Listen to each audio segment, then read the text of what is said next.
Yes, that is the real Mary Sue account right there, complaining that the worst people online have won. That's right, that's you and me being the worst people online according to this person.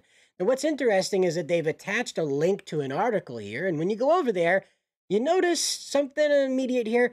There's no opinion tag. There's no, like, in Rachel Leishman's opinion, this is what is going on. Disney is happy to let the toxic dude bros win, I guess. So this is an article. This is a news. This is news story. This is a news, as I just said, a news, right? The only tag it has is Disney Plus. That's it. Doesn't even have Star Wars underneath it. That's weird. But there again, that's it. That's all it's tagged with. It's not tagged with opinion. It's tagged with TV. Disney Plus TV. That's it.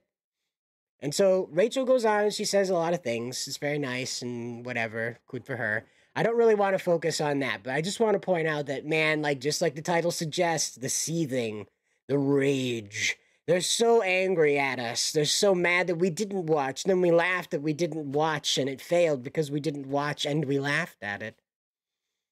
They hate it so much. This was something they were hedging their bets on. This is going to finally get this, the dude bros, us dude bros, the chuds are going to be put back underground once and for all.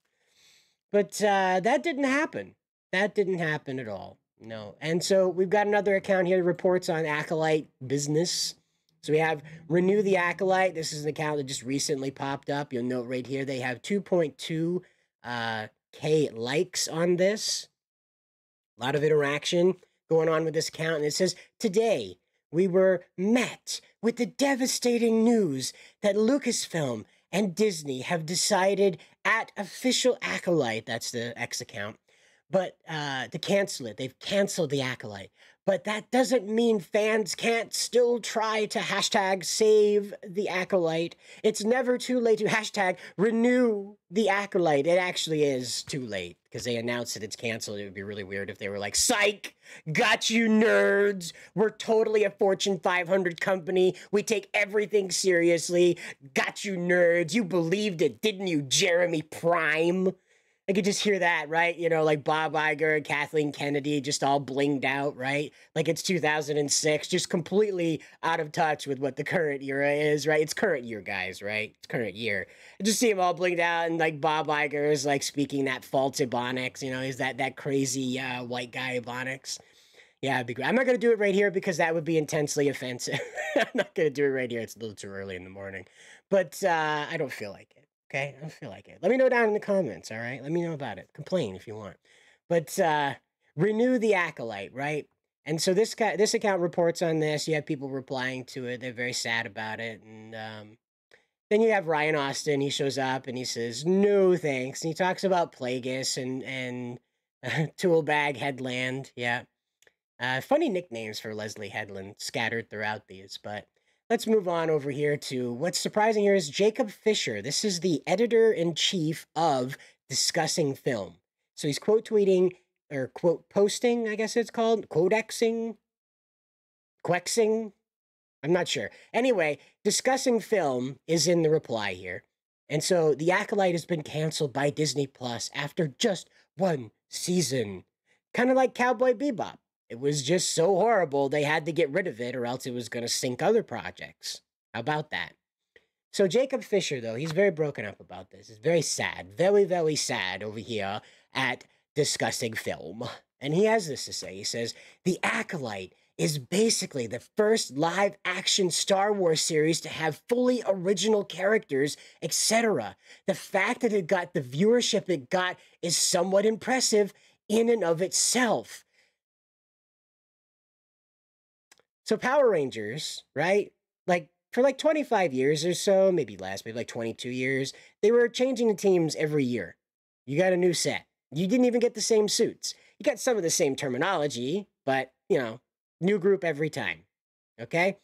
And, you know, it's just one of those things. It's okay. It's okay to, like, introduce new characters. It's kind of like how the MCU started with Iron Man. And they were like, what about this crazy group of ne'er-do-wells called the Guardians of the Galaxy, who in no way should deserve that title, but here they are, a bunch of, you know, misfits fitting together, making a family, right? What business does that have in the same universe, where Iron Man came from? Well, when you introduce a character, a group of characters, you tend to try to make the audience feel something for them, resonate with them, or tell a story that maybe doesn't, one-to-one match the audience's experience, but harkens to a sense of, familiarity, something that they would otherwise sort of identify with.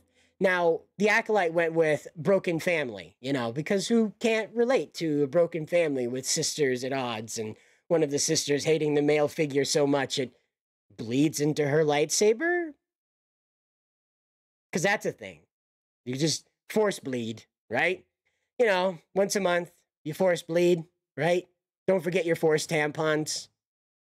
Apparently, you watched it. You saw it happen. It looked pretty suggestive, But there again, I mean, this is the perspective of so many people, right? They can relate. Oh, wait, they can't.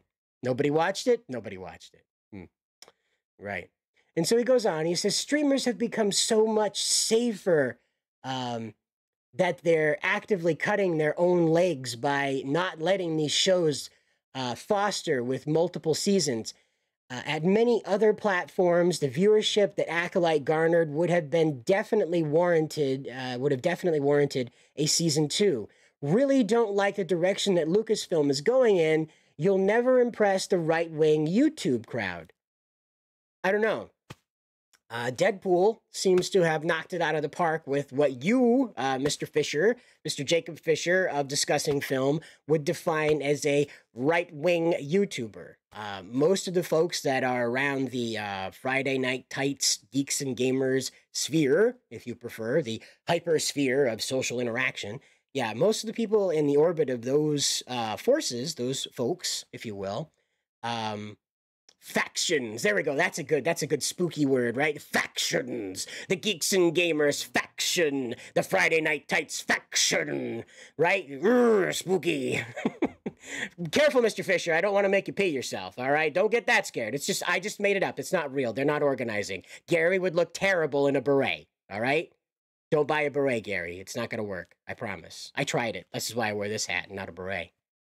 Anyway, what they're referring to is that most of what Disney, Star Wars, most of what Disney and its multiple owned properties now has chucked out has been, I would say, pushed back against. What might be too light of a way to put it, but definitely rejected anyway by most of the people that are around Geeks and Gamers and Friday Night Tights and kind of interact with that audience, right? Even here at Bounding, we have been against most of the product that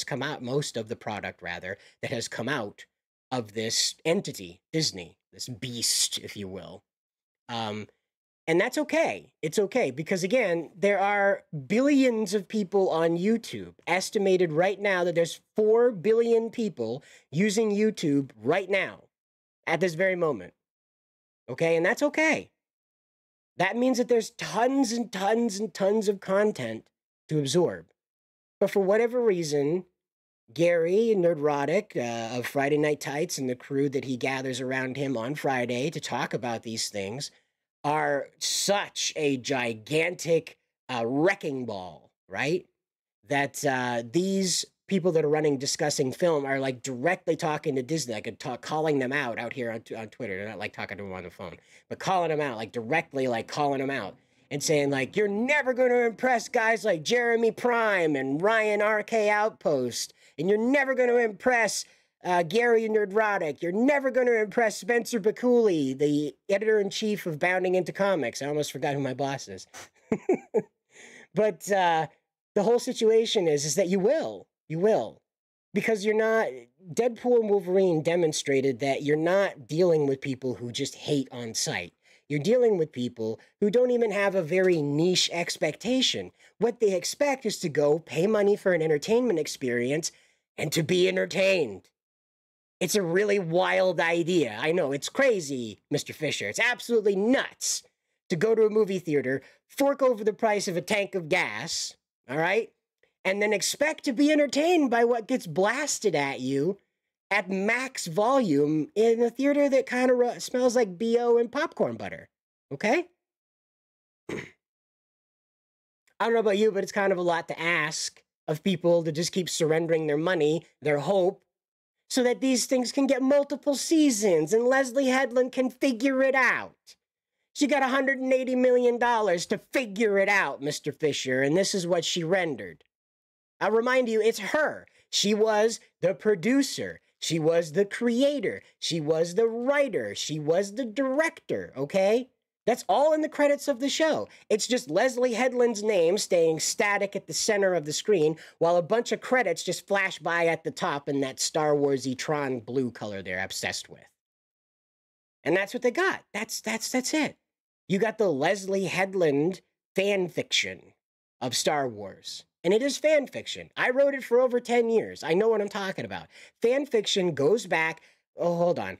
If you want to know about the theory I have about how fan fiction writers are being recruited because they deliberately know how to warp the history in order to make it fit into an IP, no matter if you're trying to shove a crayon into a Jenga pile, you know, a Jenga tower, that's what, you know, why they're being hired, is that they have the ability to take these gaps and turn them into whole sagas, if you will. And so that's, you know, if you want to hear more about that, I'll be happy to make a video about that and explain how fan fiction writers make up most of Hollywood these days. And when I say Hollywood, I'm also talking about Disney, you know. And so he says this. He says, I really don't like the direction that Lucasfilm is going in. You'll never impress the right-wing YouTuber crowd because they don't actually care about if the Acolyte is good or not. Stirring controversy around these shows has brought them tons of views, and canceling this show is this way validates these YouTubers to some people as actual voices to be continuously listened to.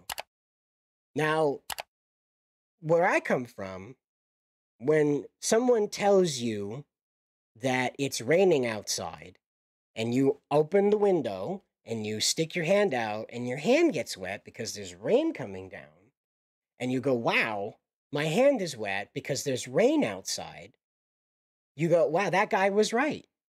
Okay?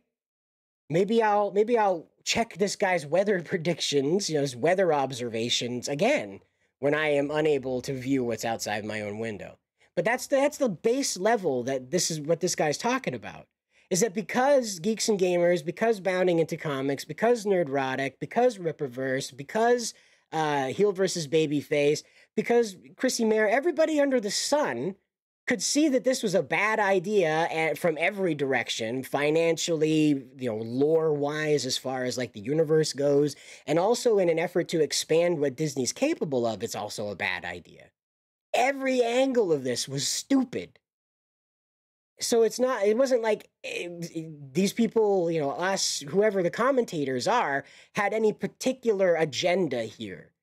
Like I said earlier in an earlier video, you can know not to eat poo-poo by just looking at it. You don't need to eat it to know that the poo-poo is bad for you. It's not that hard.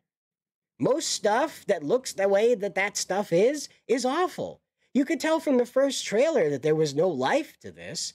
Everyone observed that most of the actors portrayed in the trailer looked like they were half awake. That seemed to be most of what the show was until the very end when the Wookiees started throwing people around. And even then, all we got were some witches that abruptly took a nap. But Mr. Fisher here would like you to know that, oh, had they got a season 2, it would have blown the doors off of your expectations. They were just getting their momentum going with season 1. You know, they need another $180 million. That'll... Yeah, we should have it right by around 180 million again, you know, but just bump it up to 200 million. Just round that right off there, Bob. Just cut that check, buddy, you know, and we'll give her another swing. We'll get it right this time, for sure. If I didn't know any better, I'd call this a money laundering operation. But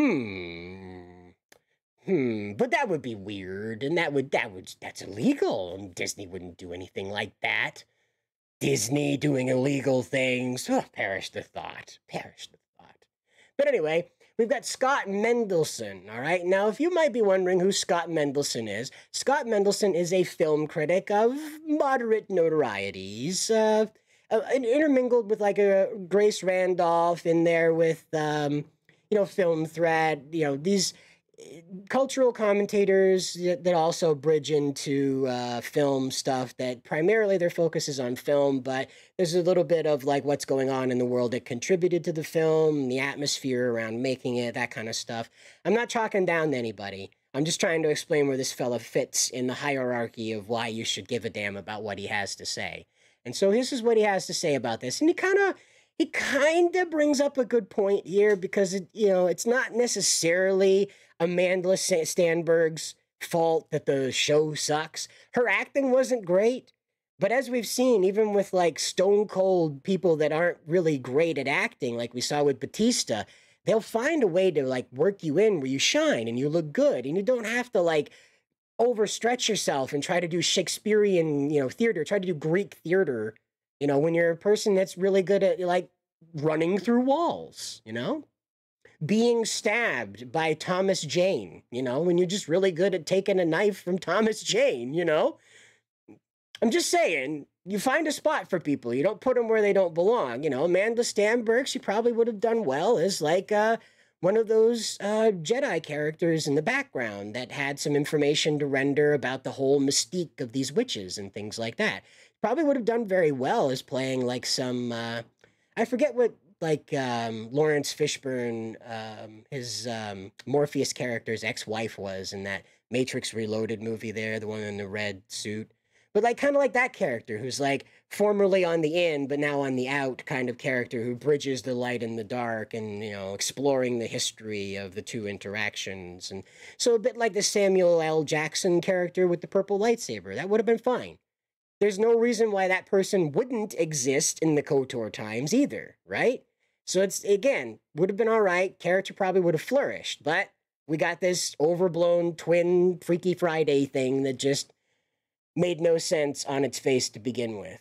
So Mr. Mendelsohn would like to address that the actors aren't necessarily to blame here. It's the showrunner, writer, creator, director, producer, Leslie Headland, that put everybody where they are and told them what to do there. He says, the industry's use of comparatively inclusive actors and filmmakers for past their prime or non-viable IPs to shield from criticism the insane, unsustainable streaming era arms race, which quickly turned out to be of no value to Wall Street, will never cease to be infuriating. And so what he writes here, he goes on and he says this. He says, it set an entire generation of promising, not a white guy artists to fail and gave the Get Woke, Go Broke YouTube industrial complex. Wow, YouTube industrial complex. Wow, does that make Gary like the Lockheed and Martin of YouTube industrial arms complex providers? I don't even know. This is great. This is like a whole new like meta, right? And the whole new headcanon, Does that make like Geeks and Gamers Raytheon? I don't know, man. Like there's a whole thing to mine here about the YouTuber arms race. But yeah, and gave the Get Woke Go Broke YouTube industrial complex a stream of unearned scalps, victories, for their disingenuous crusade. Now, again, he's a fellow that's a proponent of DEI, perhaps thinking that it is more merit-based than it actually is. Because again, like, apparently we were so racist in the past. I mean, one of the most rented movie I ever rented from the local store that we had here that rented movies out way back when. I rented Steel, Shaquille O'Neal's Steel, so many times the tape broke. All right? I attributed my allowance every week to renting that movie to watch it again and again and again. Blade was like an amazing superhero. I listened to his sound. I burned the song onto a CD along with a bunch of other stuff from Toonami. And that was like my wake-up anthem, was the Blood Rave thing. And, we were so racist in the past, just so racist in the past with these sectored off, entertainment for black people, entertainment for white people, and entertainment for everybody else, I guess, because those two are the only ones that matter, right? And again, like, this is what he's talking about when he says disingenuous crusade, that when you're complaining, instead of, you're complaining about the whole apparatus of DEI. Now, you can blame that on being like the actors are where they don't belong because they're not up to the talent and they're there to check off a box. Same thing with like game devs, like we saw with the Assassin's Creed Shadows devs, who are 98% female and, well, excuse me, they're 100% female and like 98% white and then like 70% blue hair, you know? And we saw that. That's their diversity, you know, like who stopped at Hot Topic before showing up to work. That's their idea of diversity. And that's what he's complaining about here, is that when you resist that, you're being disingenuous to Mr. Mendelsohn here, to Scotty. You're being disingenuous when you don't want people just placed in there to fill a role, when you want a legitimate talent rewarded for their skill placed in an area where they can maximize the potential there. That's why Wesley Snipes became Blade and not Cuba Gooding Jr. Think about it. Wesley Snipes was put there not just because he looks cool in sunglasses and a black trench coat. It's not hard to pull off that look. Keanu Reeves pulled it off. Most of the cast of The Matrix pulled it off. It's not that hard. It's quite popular. It's okay. And again, he's unique to that because of how Wesley Snipes performs, how charismatic he is when he's just off the chain and just doing what he wants to do. When the director gets out of his way, that's when it comes through, the gold comes through. One of the most quoted lines and most perfect lines in cinematic history is absolutely improvised, and that's the "some mother effers," I can't say the whole thing here because YouTube gets sensitive, "some mother effers always trying to ice skate uphill." That's burned into my head forever. It's the coolest one-liner I'd ever heard in my life. And it made no sense whatsoever, and he just made it up right there. That's why Wesley Snipes was hired. It's not because, oh, well, we need a black guy to play a black vampire killer. No. No. It's because he had a unique ability, and that's why there's only been one Blade. Only ever been one single Blade. And that's a funny thing about the movie. You know, he says this in the Deadpool movie that everybody likes. You know, there's only one Blade. There's only ever going to be one Blade. And I love that line. It's great. And it speaks to the kind of character that he crafted portraying Blade. All right. His is different from the comic books. Not a lot, but just a little bit. And that's important. He added his own fingerprint to it. And that's what's important when you're portraying these characters. Robert Downey Jr. is practically Tony Stark. They're almost one-to-one in their lives. When you really tear back like the Iron Man armor in the crazy superhero universe, Tony Stark's life is almost one-to-one Robert Downey Jr.'s. It's pretty amazing when you think about like how well all of this fit together and why these things are so iconic in our minds and why they were so prescient and defining of the time frame that they came out in. And it's because the talent involved in that was not there to check off a box. They were there to accomplish a mission. They were there to accomplish entertainment. What a wonderful idea, right? To put first and foremost the ability of the audience to enjoy what you've produced, and then everything else behind it. What a grand idea. I hope we get there someday. But he says, oh, fun bonus, the inevitable contradiction has imploded the whole industry. Now, again, he's talking very grandiosely about this. He's thinking in like the much more grand scale than the reality of it is.